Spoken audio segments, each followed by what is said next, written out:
the difference of the two is the error, the system will try. This is a little bit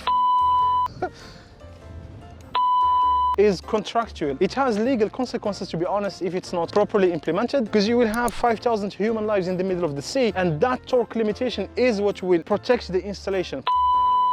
Für 2 Jahren ich auch arbeite in Italien na Malfacone. The controller was telling you, here is the value that you need to apply in order for me to keep the speed measurement equal to the speed reference. But on your own you said, no, Mr. Controller or Madam Controller, I'm not gonna listen to you. I will apply my value. Aber wie viel eine Stunde hier in Kroatien? Eine Stunde. Schlecht.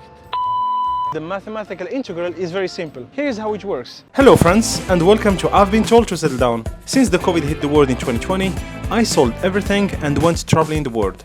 Along the way, I discovered new places, taught my passion for the electric propulsion systems used for marine vessels, both civil and military, and more importantly, I made new friends and memories that I will cherish forever. Join me in my travel and teach journey. Thank you friends for subscribing to my channel, liking and commenting my videos. It helps me immensely to continue doing what I love most. Let's learn and travel together. Let's have fun.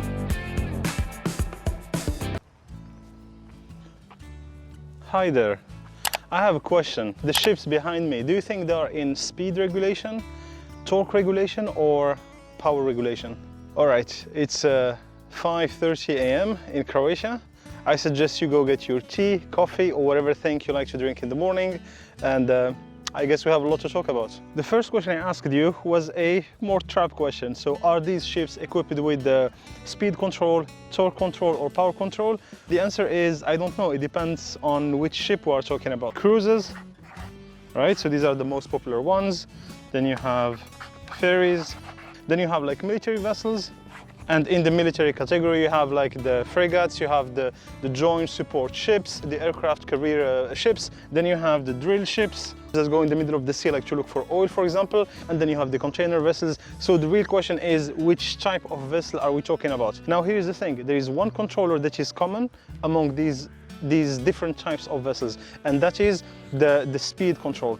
All these vessels somehow will need to control their speed, like accurately. When the captain will say, I want to have 50% of the speed, it must be 50%, not 45, for example. So the speed control is something that you will see common among all these vessels. Now the torque control, and in case you don't know what the torque is, let's just assume that the torque is the force that rotates the machine. I will make a separate video dedicated just for the torque.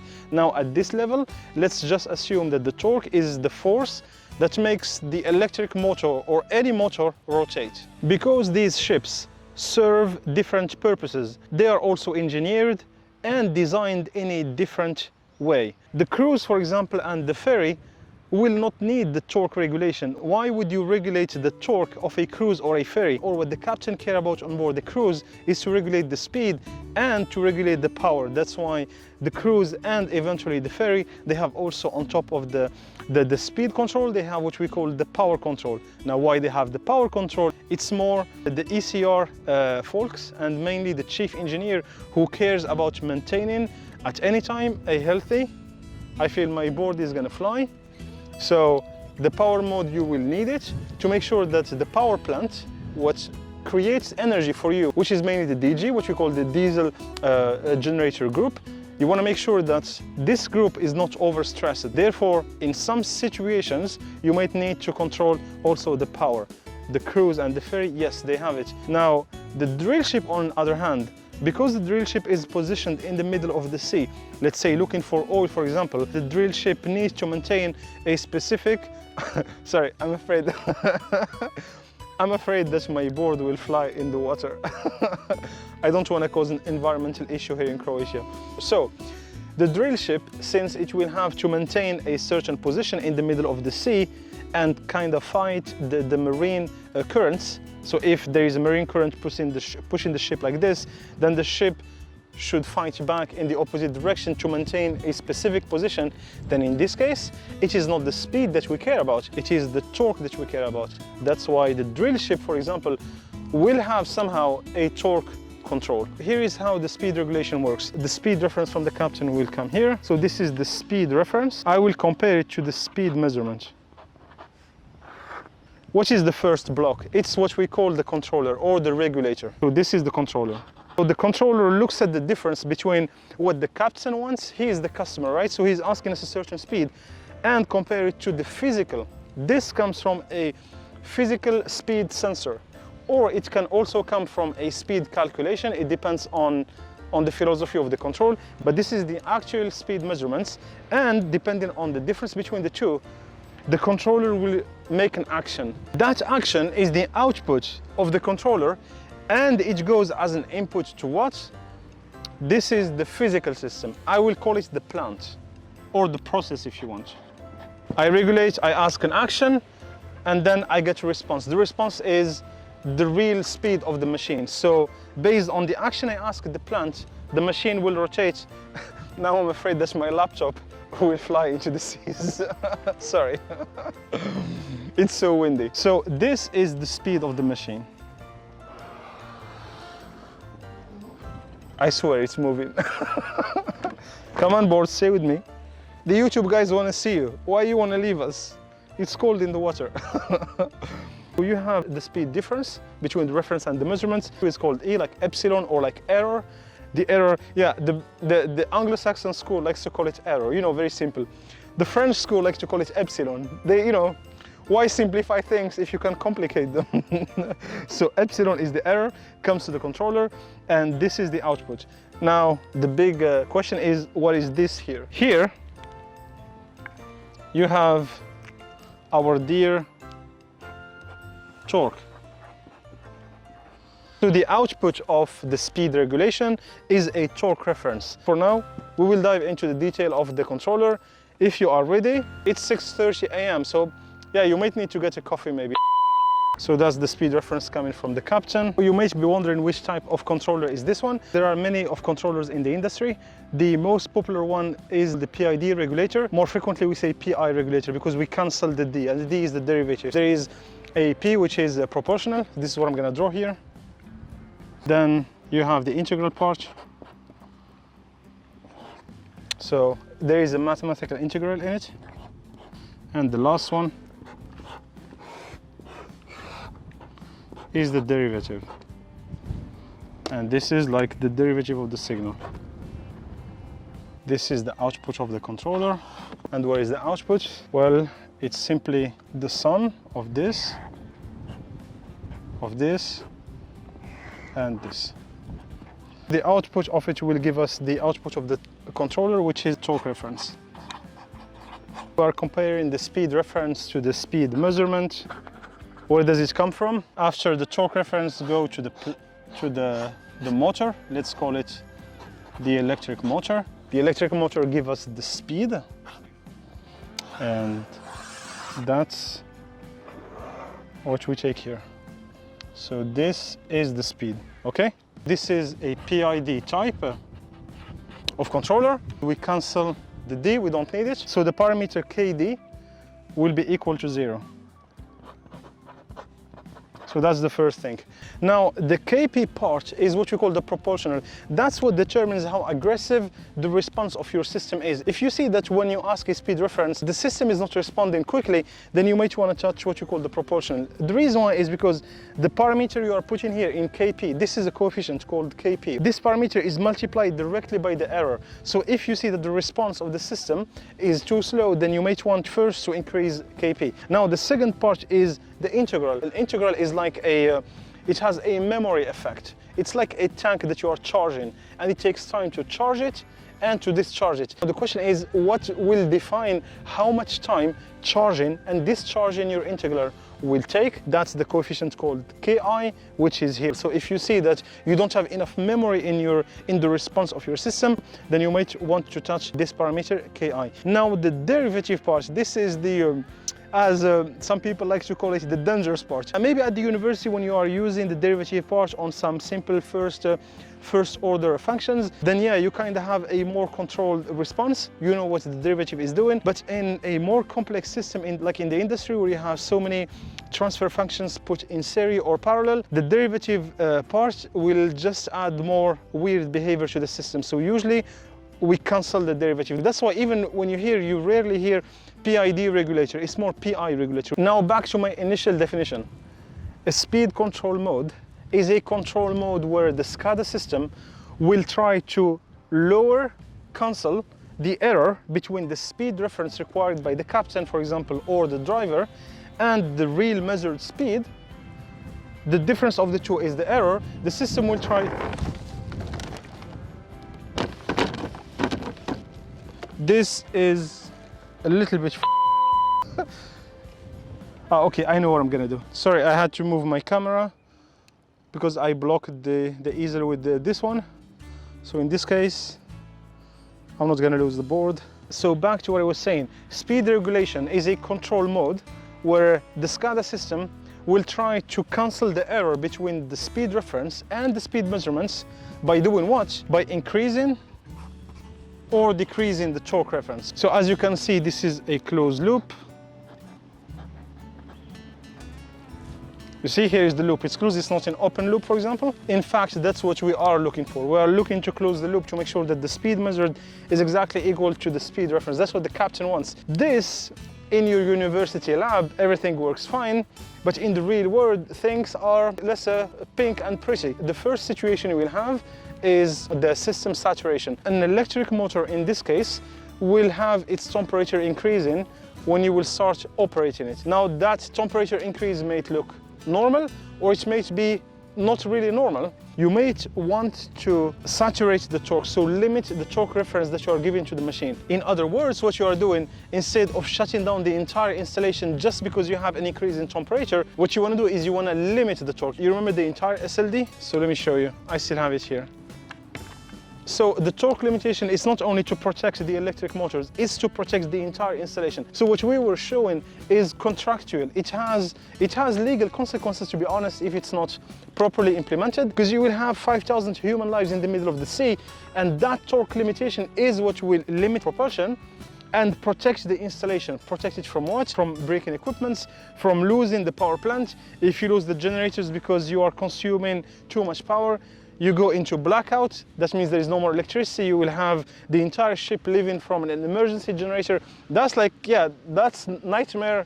That's nightmare level 1. Then you have other nightmares. So again, the torque limitations encompass everything that is supposed to protect the installation. If you think that a temperature increase of the transformer, the main supply transformer, will require from you to limit the torque to help lowering the temperature of that main supply transformer, then it happens here. And if you will need to limit the torque of your installation, the first thing you will do is, instead of applying the torque that comes from the controller, you will apply the torque limitations. You know what the green box is? This is a selector. So we are not taking the value of the torque from the controller directly to the system. We are taking it through a selector. We have two cases. It's either I take the direct value from the controller, or if I'm limited by the torque, who will tell me that? It's this gauge information. So I will compare the torque limitations. If any, these torque limitations, normally they're equal to 200%. 200% means that there is no torque limitation. The equipments are designed for 100%. If my torque value tells me you should limit me to 200%, that means there is no limitation applied. So these values are always equal to 200%. When there is something that needs to be limited, these values will not be equal to 200%, but to something under 100%. If any of these torque limitations are under 100%, I consider that I need to limit. Okay, so this is a Boolean signal. This is like 1 or 0. If this Boolean signal is equal to 1, that means, you guessed it, this is the gate. That's why I'm writing G here. I will tell to the selector, don't listen to the controller anymore. We ignore the controller for now. We know that because of this safety reason, we will need to limit the torque applying to the machine to the maximum torque that we have here, which is under 100%. If I ignore the controller, the PI controller, what's gonna happen on your opinion? Is everything fine here? Well, not really. There is one thing that will pose you a problem. During the limitation phase or the saturation phase, everything will be fine. You are perfectly doing your job, you're respecting the contracts, you are doing what you promised to your customer. Now my question to you is, once you leave the saturation phase, once you leave the limitation phase, what's gonna happen to the value here? You will switch directly from a value that was predetermined to a controller value on which you have absolutely no idea, because during the saturation phase, you are no longer regulating the speed. Therefore, the measured speed can only be different from the speed reference. Because on your own, you decided on your own to ignore the controller. The controller was telling you, here is the value that you need to apply in order for me to keep the speed measurement equal to the speed reference. But on your own, you said, no, Mr. Controller or Madam Controller, I'm not gonna listen to you. I will apply my value because we are in saturation mode and it is critical. It can lead to legal consequences if I don't apply the torque limitation. So what's gonna happen to the torque controller? The torque controller becomes what we call blind. And the reason why is, he is asking a torque, but his torque is not applied. Therefore, he will get a speed measurement that is only different from the speed reference. So this epsilon or the error here can only be higher than 0 or under 0. Now, the integral, the mathematical integral is very simple. Here's how it works. If you give it anything that is positive as an input, the output can only increase. I don't care the sign about the output.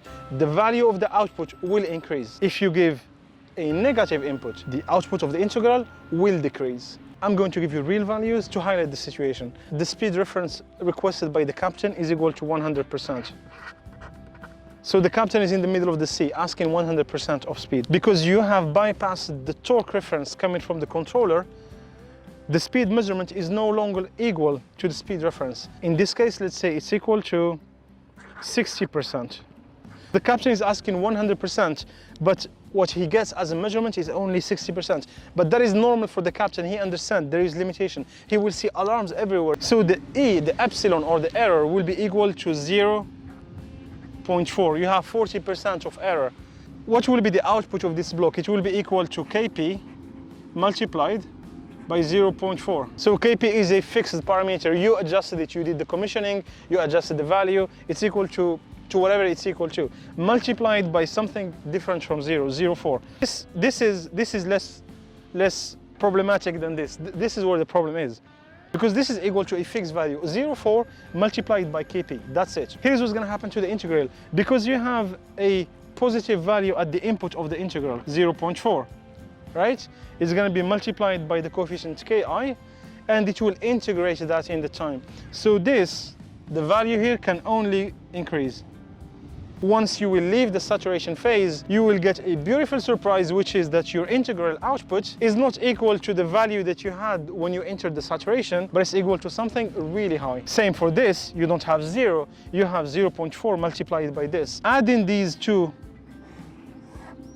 Kp by 0.4 by the output of the integral, will lead to this. When you look at the graph of your torque was equal to, let me draw the torque here. The torque was equal to this value, okay? And here you were in saturation mode. Now, once you leave the saturation at this level here, because you have this beautiful surprise here, here is how your torque will do. You will not continue from the previous value of the torque. The torque will bump, it will go up, something like this. If you are on board the ship, you will hear like a noise, like, you know, like you say, oh shit, I just left the saturation and the ship is accelerating on its own, but I didn't ask the ship to accelerate. Well, that's because this part was not managed while you were in saturation. Now, to account for the speed reference alignment, I will add this block here. The first part of the block, as we said, will take the speed measurements from here, okay, this one. And it will make sure that the speed reference given here is equal to the speed measurements in the case of limitation. So this is for the alignment. Okay? This part here is for something else. When the captain will ask a speed reference, he will move the speed lever like this. He doesn't care about moving it slowly. He will say, okay, I want 50% of my speed. If you take it like this, raw movement, from the captain, you apply it to the control system, what's going to happen for your speed measurements? Well, the speed measurements will react like the action of the captain. So if he moved the speed lever like this, then the speed will move straight ahead. That's not what you want to do. And the reason why is, if your speed moves up so fast, that means that the power plant will have to provide a higher power. Now the problem is the power plant has its own limitation. That's number one. Now the electric parts can handle a fast reactions. After all, electricity is made of the movement of electrons, and these guys move quite fast. The problem is the mechanical parts. If your machine just accelerates with no limitation, so fast high, so fast low, the problem you will have, if you have a gearbox, it might not like it. Your machine is connected to the propeller of the ship. You might have other bearings and maybe some jacking pumps there that will not like an uncontrolled rise of speed, whether it's increasing or decreasing. Therefore, you better limit what we call the rate of the speed reference. In red is the speed reference coming raw from the captain. So it goes from 0, the captain moves the speed lever, so the lever moves fast like this. Assume the captain asked 50% of the speed. This is the speed drawn on time in seconds, for example. So this is the request from the captain. But you definitely don't want your machine to act like this. This is so fast. It will induce a higher required power from the power plant. What's going to happen is that your DG, the diesel generator group, may trip and open. You may go into blackout if you do nothing. So what we want to do is we want to limit the rate. Obviously, we will limit the max. We don't want to ask 120% of speed or 200% of speed. The max is limited. The type of limitation I'm talking about here is the rate limitation. You see this one here? I don't want to apply this to my regulator. I want to give the regulator something way smoother, something like this. Okay? So the captain asked the red one, and what I'm gonna apply to my control system is something way smoother. This rate here, it's a rate that has been agreed between the guy who sold you the DG, so the diesel generator, between the transformer, the entire electric propulsion, the motor, the gearbox. Here we don't have gearbox, but in many ships you have a gearbox here. Every piece of equipment needs to be happy with that rate of acceleration. And if you don't do so, you will have two problems as explained. You might ask too much power from the power plant, or you might make the mechanics not happy. Hi, good morning. How are you? Für 2 Jahren ich auch arbeite in Italien na Monfalcone. Monfalcone? Oh, Ja. Mama. Für Fincantieri? Sì, Ja, okay. Fincantieri. 350 Meter. MSC, ja. MSC Italiano. Das ist eine Italien-Firma. Ne, croatian Firma. MSC? Ne, Italien Firma. Italien Firma. MSC. Ich arbeite na Italien mit kroatischen Mit Kroatien. Firma. Okay. Kroatische Firma. Okay, wie warst deine Arbeit in Italien? Diese Italien, alles super. Super, okay. Besser als Deutschland? Deutschland. Du hast mehr Geld in Deutschland. Deutschland, grande sparen. Ja, mehr Geld. Viel sparen. Ja. Guck mal, Aber wie viel eine Stunde hier in Kroatien? eine Stunde. Schlecht. Diese wird nach Split. 10 Euro? Nee, 5 Euro? Moment. Ein Mann, was gut arbeitet, 5 Euro eine Stunde. Ah, das ist nicht so Aber viel. Professionale muss arbeiten. 5 Wow. Euro. Wenn nichts gut arbeitet, und 4 Euro normale. Ah, okay. 4 Euro normale Preis. Einen Moment. Ja, kein Problem. All right, that was a nice conversation with this Croatian man. He is from what I understood, from me trying to speak in German, him trying to speak in German. None of us being German native, so I understood that he was working in the past also on some ships. Right now he lives in Croatia, he has a family. It was nice talking. Yeah, Croatian people are very friendly.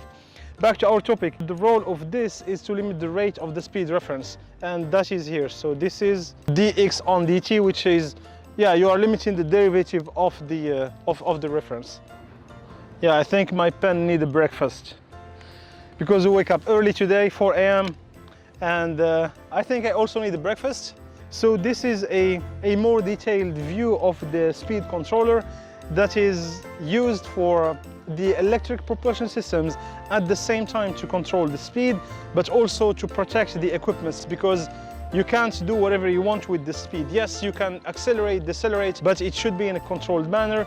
You should also manage the saturation phase or the limitation phase. We saw how you do it with switching the torque reference to the max torque limitation. We saw also how you can make sure that the integral part of the controller doesn't overcharge while you are limiting the equipment, and you do so by aligning the speed reference. That's the cleanest way to do it.